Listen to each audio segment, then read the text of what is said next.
Hello friends, welcome back to my channel NN square. ஒவ்வொரு உணவிற்கும் சிறந்த சுவை தாருங்கள். இன்னைக்கு நீங்கள் எல்லாருமே என்கிட்ட ரொம்ப நாளாக கேட்டுட்டு இருந்த காரைக்குடி செட்டிநாடு ஃபிஷ் கறி ரெசிபி தாங்க பார்க்க போகிறீங்க. பொதுவாகவே செட்டிநாடு டிஷ் அப்படின்னு நீங்கள் பார்த்தாலே காரம் கொஞ்சம் தூக்கலாக தாங்க இருக்கும். அதுலேயும் மீன் குழம்பு கொஞ்சம் காரம் தூக்கலாக வச்சா இன்னும் சுவையாக இருக்குங்க. இந்த மீன் குழம்பு நம்ம சுட சுட சாதத்தோடு சேர்த்து சாப்பிடும் போது சுவை அவ்வளோ சூப்பராக இருக்குங்க. மறக்காமல் நீங்கள் எல்லாருமே இதை வீட்டில் செஞ்சு பாருங்கள்.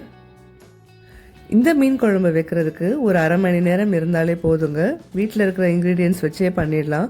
ரொம்ப குயிக் அண்ட் ஈஸியான ரெசிபி தான் இன்றைக்கி நீங்கள் பார்க்க போகிறீங்க. வீடியோக்குள்ளே போகிறதுக்கு முன்னாடி ஒரு சின்ன ரெக்வஸ்ட். இப்போ தான் ஃபர்ஸ்ட் டைம் நீங்கள் என்னோடய சேனலில் பார்க்குறீங்கன்னா அப்போ மறக்காமல் சப்ஸ்கிரைப் பண்ணிக்கோங்க. பக்கத்தில் இருக்க பெல் ஐக்கானையும் கிளிக் பண்ணிக்கோங்க. இந்த ரெசிபிக்கான இன்க்ரீடியன்ட்ஸ் என்னென்னு சொல்லி பார்த்துடலாம் வாங்க. Fish 1/2 kg. இன்றைக்கி நான் பார்த்தீங்கன்னா மடவை மீன் எடுத்திருக்கேங்க. நல்லா ஸ்லைஸாக கட் பண்ணி வச்சுருக்கேன். குழம்பு மிளகாய்த்தூள் 2 டேபிள் ஸ்பூன், சீரகம் 1.5 டேபிள் ஸ்பூன், முழு தனியா 2 டேபிள் ஸ்பூன், பச்சை மிளகாய் 1, இஞ்சி ஒரு சிறிய துண்டு, முழு மிளகு 1 டேபிள் ஸ்பூன், தேங்காய் 1.5 பத்தை, மஞ்சள் தூள் 1 டேபிள் ஸ்பூன், கடுகு 1 டேபிள் ஸ்பூன், காஞ்ச மிளகாய் 2, 3 மீடியம் சைஸ் தக்காளி எடுத்து பொடியாக கட் பண்ணி வச்சுக்கோங்க. சின்ன வெங்காயம் 20, ஊற வச்ச புளி 50 கிராம், ஒரு 15 பல்லு பூண்டு, ஒரு கைப்பிடி அளவு கருவேப்பிலை, ஒரு நறுக்கிய பச்சை மாங்காய், தேவையான அளவு கொத்தமல்லி. செட்டிநாடு அப்படின்னு சொன்னாலே மண் சட்டியில் தாங்க செய்யணும். வாங்க, இப்போது சட்டி ரொம்ப சூடாயிடுச்சு. 2 டேபிள் ஸ்பூன் ஆயில் ஆட் பண்ணிக்கலாம். ஆயில் நல்லா சூடாயிடுச்சு. இப்போது அதில் முழு சீரகத்தை ஆட் பண்ணிக்கலாம். முழு மிளகு, முழு தனியாவையும் இப்போ ஆட் பண்ணிக்கலாம். ஒரு துண்டு இஞ்சியை பொடியாக சாப் பண்ணி இப்போ இதில் சேர்த்துக்கலாம். இது எல்லாத்தையுமே நல்லா வதக்குங்க ஒரு 2 நிமிஷத்துக்கு.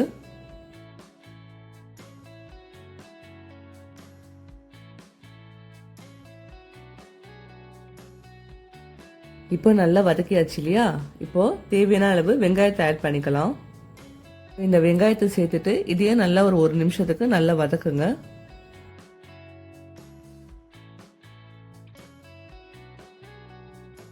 இந்த வெங்காயம் நல்லா வதங்கிடுச்சு இல்லையா? இப்போது தேவையான அளவு பூண்டு ஆட் பண்ணிக்கலாம்.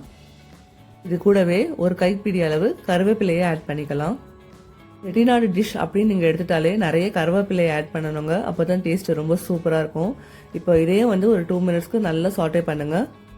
இந்த ஸ்டேஜில் 2 காஞ்ச மிளகாயை ஆட் பண்ணிக்கலாம். இப்போது குட்டி குட்டியாக சாப் பண்ணி வச்சுருக்கிற தக்காளியும் இதில் ஆட் பண்ணி தேவையான அளவு சால்ட்டையும் ஆட் பண்ணி நல்லா சாட்டே பண்ணுங்கள். நல்லா சாட்டே பண்ணிக்கோங்க. தக்காளி எல்லாமே நல்லா மசிஞ்சு போயிடணும். இப்போது 1 டேபிள் ஸ்பூன் மஞ்சள்தூள் ஆட் பண்ணிக்கலாம். இதையும் நல்லா சேர்த்து மிக்ஸ் பண்ணிவிட்டு நல்லா சாட்டே பண்ணுங்கள். இப்போ பார்த்தீங்கன்னா தக்காளி எல்லாம் நல்லா ஆஃப் குக் ஆகிடுச்சு இல்லையா? இந்த ஸ்டேஜில் நம்ம கட் பண்ணி வச்சுருக்கிற தேங்காவை ஆட் பண்ணிடலாம். இந்த ஸ்டேஜில் ஸ்டவ்வை மீடியம் ஃப்ளேமில் வச்சு ஒரு 1 நிமிஷத்துக்கு நல்லா சாட்டே பண்ணிக்கோங்க. இப்போது 1 டேபிள் ஸ்பூன் குழம்பு மிளகாய்த்தூள் ஆட் பண்ணி இதையும் நல்லா சாட்டே பண்ணிக்கோங்க. நிறைய பேர் வீட்டில் என்ன பண்ணுறீங்கன்னா எல்லாத்தையுமே ஒன்றா சேர்த்துட்டு நல்லா சாட்டே பண்ணிடுறீங்க. அப்படி பண்ணக்கூடாது. 1 by 1 தான் இன்க்ரீடியண்ட்டை ஆட் பண்ணி சாட்டே பண்ணணும். அப்போ தான் எல்லா இன்க்ரீடியண்ட்டோட ஃப்ளேவரும் நமக்கு சாப்பிடும் போது கிடைக்கும். இப்போ எல்லாத்தையுமே நல்லா சாட்டே பண்ணியாச்சு. ஸ்டவ்வை ஆஃப் பண்ணிவிட்டு கம்ப்ளீட்டாக கூல் டவுன் பண்ணிக்கோங்க. எல்லாத்தையுமே எடுத்து ஒரு மிக்சர் ஜாரில் 1 by 1 ஆட் பண்ணி லைட்டாக கொஞ்சமாக தண்ணி ஆட் பண்ணி ஒரு ஃபைன் பேஸ்ட்டாக அரைச்சி கொண்டு வந்துடலாம். இது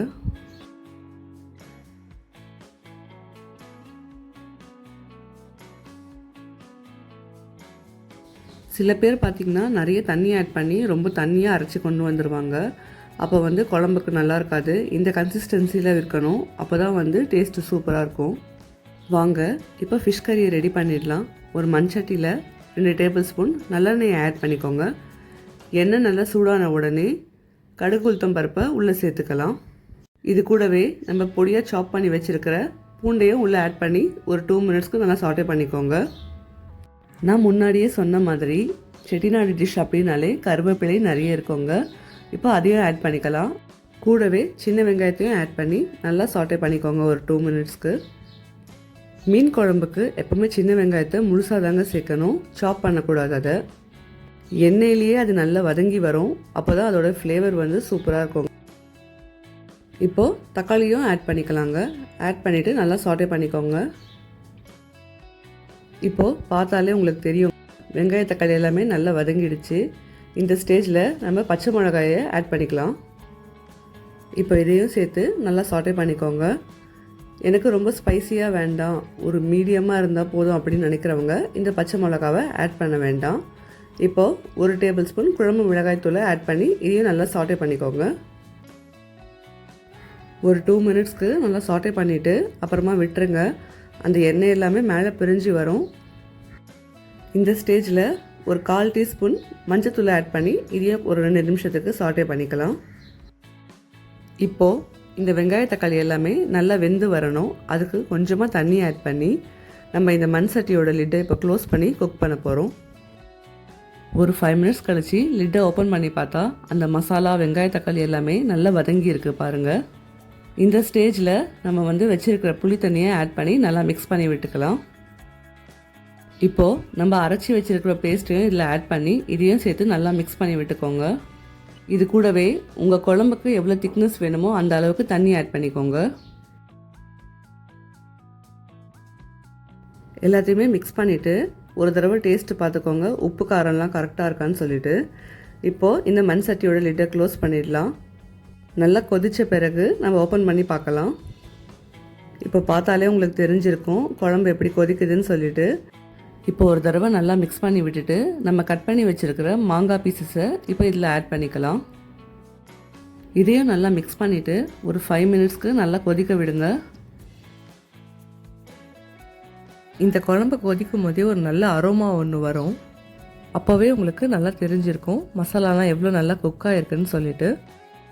இப்போது குழம்பு நல்லா கொதிக்குது. இந்த ஸ்டேஜில் நம்ம க்ளீன் பண்ணி வச்சுருக்கிற ஃபிஷ் பீசஸ் எல்லாமே 1 பை 1 இதில் ஆட் பண்ணிடலாம். எல்லா ஃபிஷ் பீசஸையுமே ஆட் பண்ண பிறகு ரொம்ப கரண்டி வச்சு கிளறக்கூடாது, சும்மா லைட்டாக மிக்ஸ் பண்ணி விடுங்க, இல்லைனா ஃபிஷ் பீசஸ் எல்லாமே உடஞ்சிரும்.